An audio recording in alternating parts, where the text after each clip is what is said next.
മൈക്കിനെയും കാട്ടിയും ഒരു ബാറ്റ് തന്നിരുന്നെങ്കിൽ കുറച്ചുകൂടെ നന്നായിട്ട് സംസാരിക്കുകയായിരുന്നു.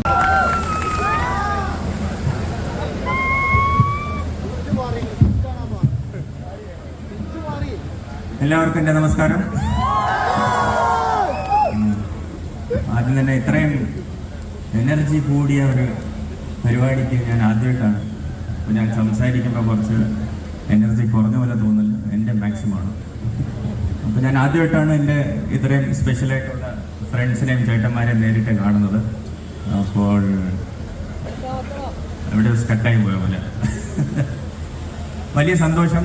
ഇത് കുറേ വർഷങ്ങളായിട്ട് ഞങ്ങൾ ആലോചിച്ച ഒരു ഡ്രീമിൻ്റെ ഒരു തുടക്കമാണ്. ഞാനും എൻ്റെ കോച്ച് ബിജു ജോർജ് സാറും കുറേ വർഷങ്ങൾ മുമ്പ് ആലോചിക്കുകയായിരുന്നു നമ്മൾ കേരളത്തിൽ ഒരു ഇൻ്റർനാഷണൽ ഫെസിലിറ്റി ആയിട്ടുള്ള ഒരു ക്രിക്കറ്റ് അക്കാഡമി തുടങ്ങണമെന്ന്.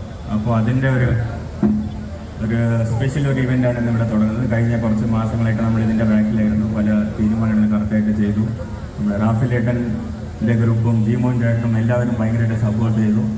അപ്പോൾ വലുതായിട്ട് വലിയ വാഗ്ദാനങ്ങൾ തരുന്നില്ല.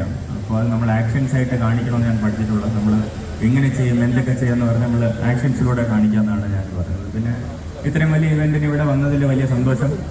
എനിക്ക് മൈക്കിനെയും കാട്ടിയും ഒരു ബാറ്റ് തന്നിരുന്നെങ്കിൽ കുറച്ചുകൂടെ നന്നായിട്ട് സംസാരിക്കുകയായിരുന്നു. അപ്പോൾ താങ്ക് യു സോ മച്ച്.